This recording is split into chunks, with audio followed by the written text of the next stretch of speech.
Brendan actually says his voice is finally back on track. Be the one behind the wheel.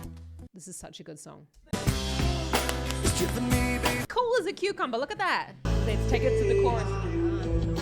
Incubus, largely one of the biggest rock bands in the late 90s and early 2000s. And you'd have to say that Drive is arguably one of the most favorite guitar solos and intros of any hobby guitarist. I certainly learned it in my guitar lessons. Did you? Let me know down in the comments. Now, we did hear that Brendan has had surgery on his nose, so we're going to take a look at what that actually meant for his voice technique. Let's dive straight into Incubus then and now, and what the major differences are in Brendan's technique. Let's get to it. This one's called Drive.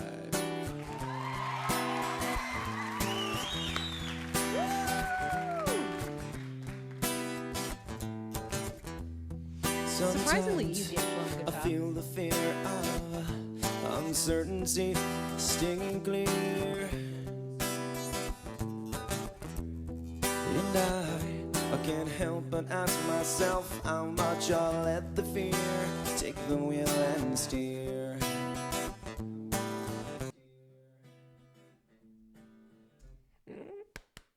I love this song. We've since found out that Brendan's slightly nasalized tone actually came from a deviated septum. So the septum is this bit in the middle of the nose, and it's actually quite easy for us. Most people have a deviated septum. Anytime you've ever actually been bumped on the nose, and I know mine's deviated because I hit my head on the edge of a swimming pool when I was swimming. Yeah, go figure. But what happens is that the really small bone inside your nose gets shifted slightly, and it may block the airway or cause a slightly or cause one side of the nose to be a little bit tighter than the other. So we know that Brendan only had access to breathe out of one of his nostrils, so that could be a reason why he was sounding a little bit nasal at the time. It could also be a coloring choice that he's decided to make, and it could also be a little bit more based on his accent, as we do know that some states in America do have that slightly more nasalized, twangy drawl. And I can't help but ask myself how much I'll let the fear take the wheel and steer.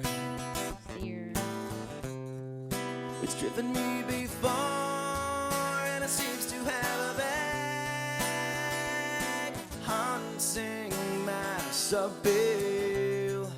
But lately I'm beginning to find that I should be the one behind the wheel. Before he goes into that chorus, I know, we're going to go back on it, don't worry. You heard this really lovely like chest voice sound right at the beginning, and then he's kind of gone into what I would probably consider a slightly higher chest voice quality when "Then before." I mean, obviously in my voice, this is going to be like quite a low part of my range, but in the male voice, this is actually relatively high. We've got, again, thicker vocal folds. That twang is just helping us get onto the note. There seems to be a vague. And that open vowel is going to help create that sound of that thicker vocal fold, or actually probably what we could even consider to be the beginnings of a belt sound. Let's go. I should be the one behind the wheel. Whatever tomorrow brings, I'll be there with open arms and open eyes, yeah. Whatever tomorrow brings, I'll be there. I'll be there. So if I felt like I was really unfair to poor Brendan in my original analysis, and I have to say, I think it's also a lot to do with the audience that's there. I think when I looked at the original MTV performance, it was quite shouty, and that could also be because he just wasn't really hearing himself very well because the crowd was just so loud. Now that the crowd is making pretty much no noise whatsoever, he's able to sit there. He looks chilled as a cucumber. He's actually getting onto that note really, really, whatever tomorrow brings. You're hearing, actually, he's not like grabbing the larynx and taking it up. He's allowing that larynx to raise. Can we even see that? Tomorrow brings, I'll be there. I'll be really see it, let's be honest. So yeah, but what you can see is that you can see there's a definite work going on here in this mid part where the larynx lives. So the Adam's apple for you gentlemen out there, and we women also have one, it's just not as big. But what we're looking at there is it's not like this it's not a yell sound that he's dragging up. So really, really great technique going on there. Again, allowing that whatever tomorrow brings, allowing that vowel to just open up a little bit.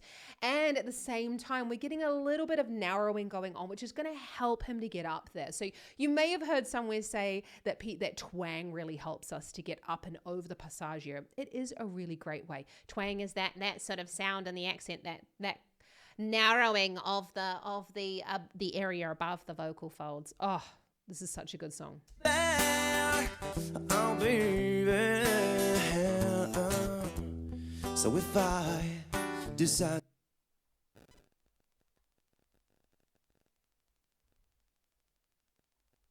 to ever my a chance to I'll be there.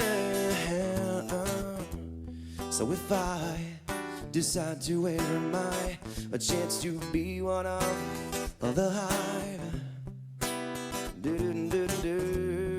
would I choose water over wine and hold my own and drive?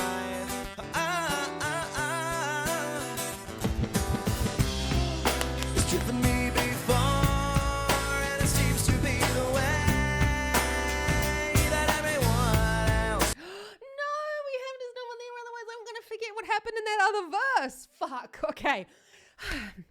Lovely breathy voice quality there. It's again this chest voice, but when we add in breath, it just makes it a breathy chest voice, yeah, which is absolutely fine. We're getting into like.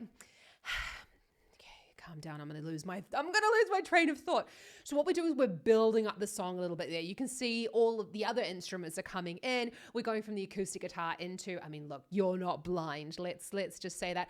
But again, Brendan is adding like a little bit more drive to his voice. He's getting a little bit louder. Seems to be the air haunting mass appeal. Now that can be created. It's really quite low in my voice, yeah? So that can also be created by just pushing the vocal folds together a little bit more, like a little bit of pressure going on, just making that area above the vocal folds a little bit tighter. And that's going to kind of give us that feeling of like, oh, I'm working way harder, and you can hear it now in my voice. I'm working a little bit more, but at the same time, I'm not pushing and I'm not coughing. So it's like a really, really small change that we're looking to make there. Let's go back on that. I love that. And hold my own and drive. Cool as a cucumber. Look at that. It's driven me before, and it seems to be the way that everyone else gets around. But lately, I'm beginning to find that when I drive myself, my light is found. I love this song. Love it. Okay, can you see that? Short, sharp, high breaths. Excellent. I know some people are going to be like, Zoe, you and the fucking breaths. Yeah, that is needed. You have to activate through these pectoralis muscles to help lift the chest in order to create that thicker vocal fold sound, because now he's going to go whatever tomorrow. I mean, this is going to go on to full on belty sounds here. Again, he looks chilled as a cucumber, but look at those arms there, Brendan. He doesn't look like he doesn't work out. So this is also really important when we're thinking about looking at singers. Are they fit or are they not fit? And I'm not talking about are they incredibly attractive. Brendan, yeah, I mean, still the dude is like he's a silver fox, right? But what we have to look at is, how muscular is the singer and how fit is the singer, because that's going to play a huge role in the voice as well. Again, a little bit of this like nasality is actually gone. So the deviated septum is not always a telltale sign of nasality, because there are ways that work around that. We're going to go into that. Let's go to this chorus. I drive myself, my light is found. Whatever tomorrow Bit more opening of that mouth there. With open arms and open eyes, yeah. Whatever tomorrow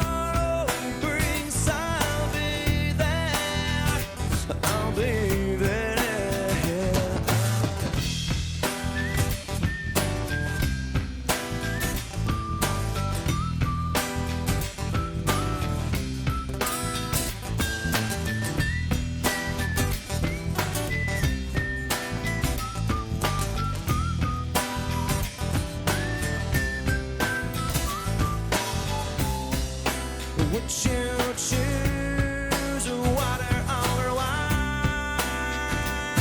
Hold the wheel and drive. Whatever to. Can you hear there though that Brendan's not actually just slamming out the volume? Huge mistake that non-professionals make is they feel like intensity in the sound is only coming through volume. Well, fuck that shit. Like, intensity can also come from, you see that he's putting a little bit more body into it. He's like opening his mouth a little bit wider. He's putting a little bit more energy. Still looks, cool as a cucumber, but you can still see that he's like putting more into his face and things like that. So we can put more into the articulation. We don't necessarily just have to be like, the whole song is just one big fucking crescendo, yeah? Let's just go back on that. Celebrate this last chorus with me, everyone. Would you choose water over wine? Hold the wheel and drive.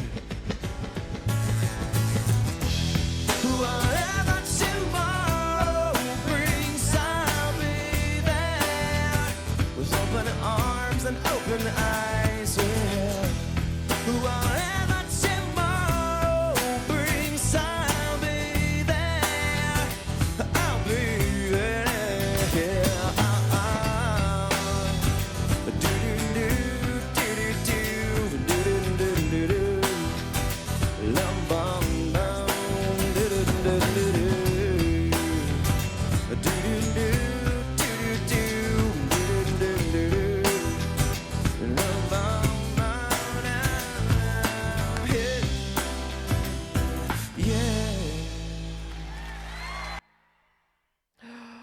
Brendan, you're amazing. I love it. He's such a fantastic singer.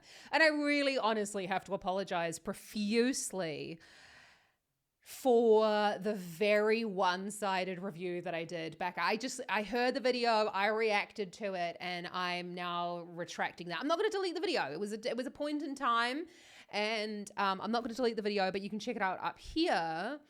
Brendan did talk about this in an interview with Rock Sound. He talked about his deviated septum and how it's taken him about 7 years, he says, in order to get back to a good place with his voice. So we talked about that a deviated septum is that the bone bit inside your nose gets a little bit pushed over. And actually the nose never stops growing in us humans. So what happens is the nose gets bigger, and what happened with Brendan, according to the interview, is it ended up being that he could only breathe through one of his nostrils. He ended up getting surgery for this, but he said he struggled with his voice for about 7 years. Now, I believe that is where that performance that we had a look at, where he was really struggling with his voice, came from, was when he was having these big issues with his vocal technique. Let's just have a little look at that. Can't help but ask myself how much I'll let the fear take the wheel and steer. I'm singing myself here. Really hear that?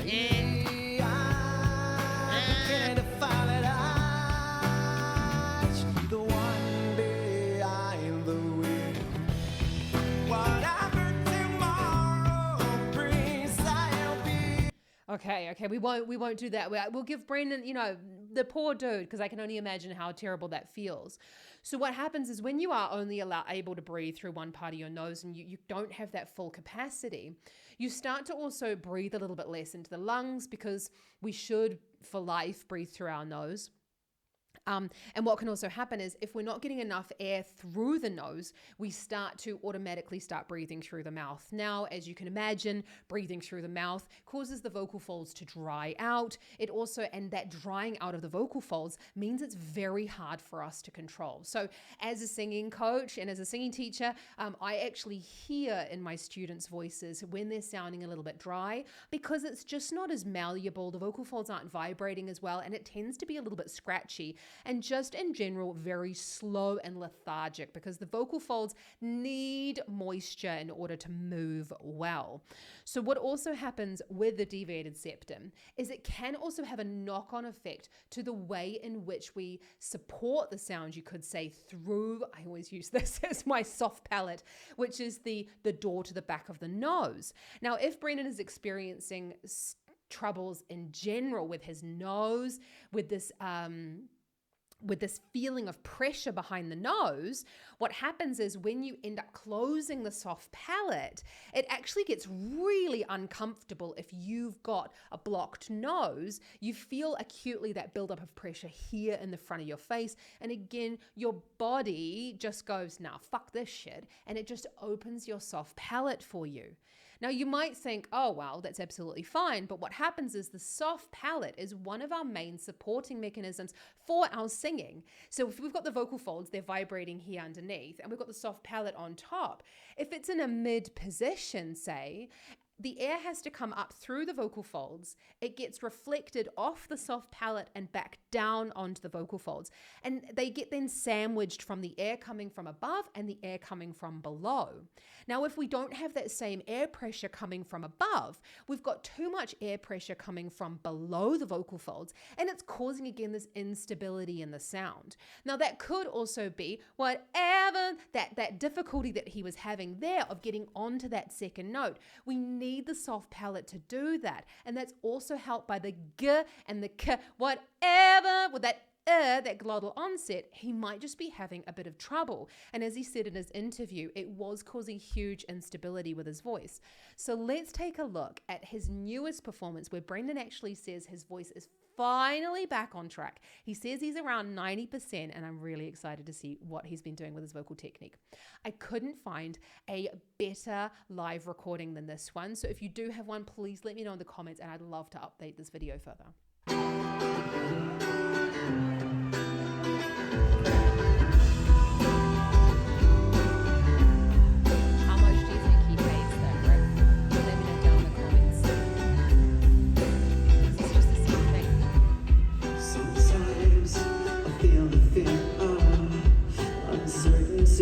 Sticking clear. Jesus Christ, he's still really fast, isn't he? Can't help but ask myself how much I'll let the fear take the wheel and steer. Stripping me before I cease and I'll sing myself in. Lately I'm beginning to find be the one behind the wheel. We're going to have the moment of the truth is coming, people. But did you see that? They're going, lately I've... Now, you can really see their tongues very far forward. And we've also got what looks like he's really trying to activate in that soft palate area. That's something that very, very, very quickly gets weakened when we have a cold. And as we were saying, when you have a deviated septum, especially surgery and things like that. So you can see that he's really working hard, really well-placed part of the sound. Lately, great mouth shape in order to keep that sound there.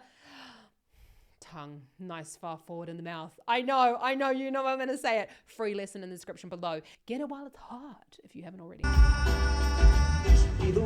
Let's take it to the chorus.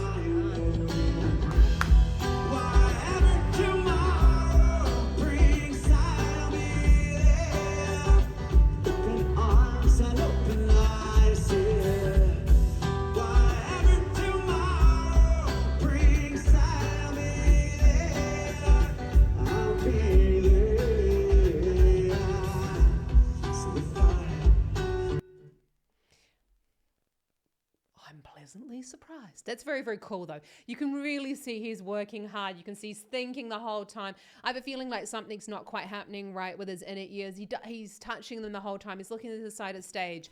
But I love that we can take like a moment of time and just appreciate that whatever's happening going on with the sound in his ears, his voice is sounding really, really good.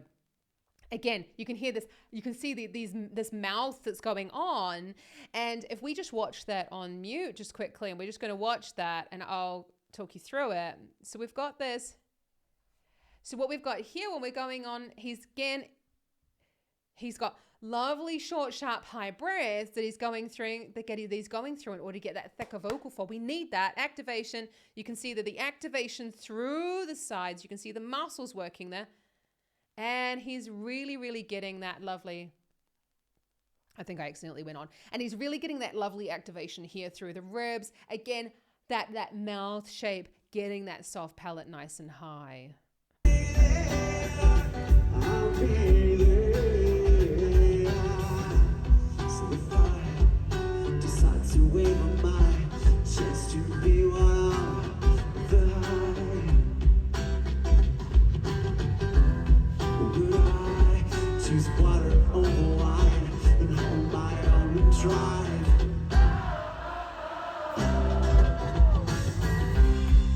Stripping me before seems to be the way. Well done, Brandon.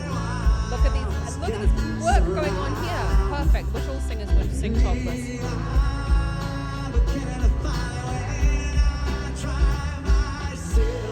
See that? Trying to support the sound.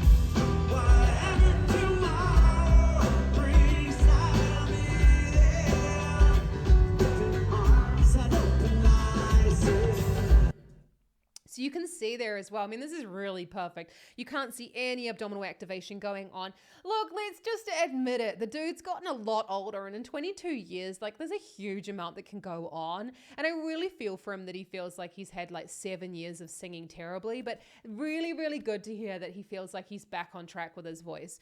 I still have to say there's like a little bit going on there. I'm not really too sure how much, and obviously we will never know, right? Like how much of it was just sort of like the natural voice happening, because the natural voice only really takes us up to a certain point. At some point, age and all these things catch up with us, and we really have to look at technique.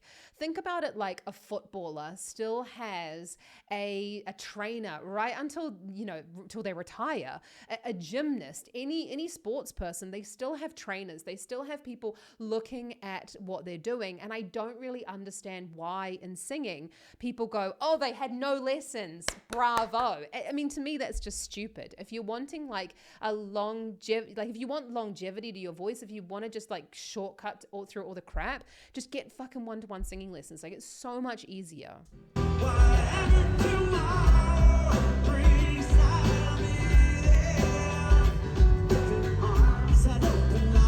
See that? He's gonna go up.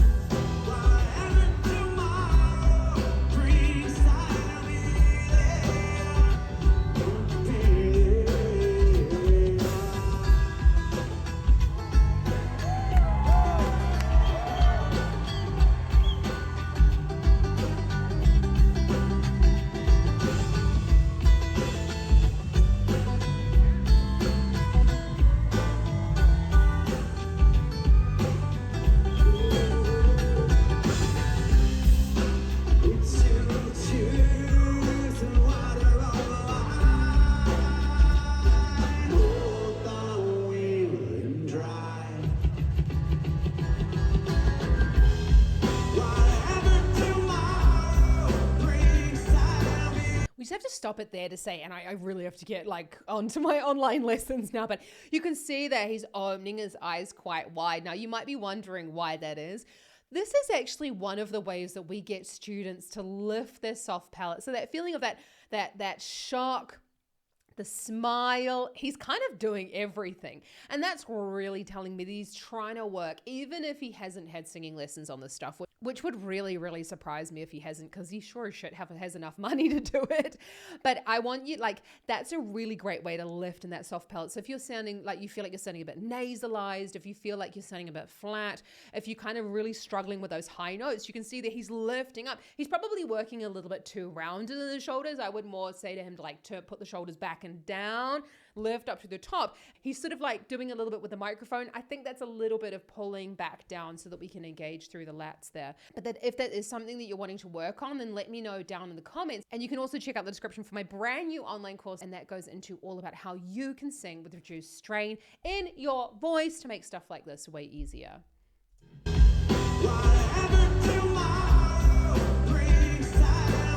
that? Lots of activation, like.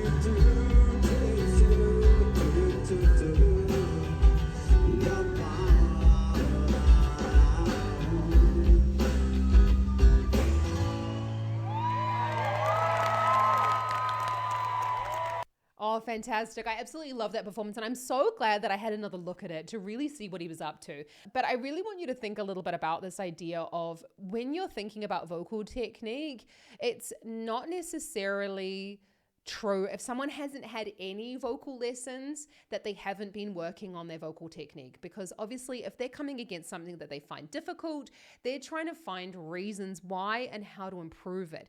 That's still in some sort of essence improving their vocal technique. If they've only been in choirs, if they've been on the road for a really long time, that is still vocal training as well. It's just not as kind of the shortcut method of going for one-to-one lessons.